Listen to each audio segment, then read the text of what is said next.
High, এই যে দেখো আমি পাস্তা সিদ্ধ করতে বসিয়ে দিয়েছি। আজকে পাস্তা রান্না করা হবে। তো আমি পাস্তাটা প্রথমে সিদ্ধ করতে বসিয়ে দিয়েছি।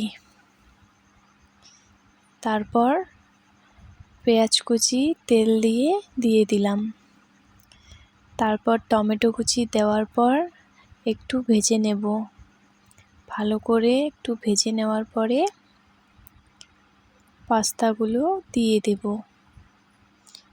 পাস্তাগুলো দেওয়ার পর আবার ভালো করে একটু ভেজে নিতে হবে, যতক্ষণ না ঠিকমতো ভাজা হয়। তো যতক্ষণ ভাজা হয় ততক্ষণ ভালো করে নাড়তে হবে। ভালো করে নাড়ে ভালো করে ভেজে নিতে হবে।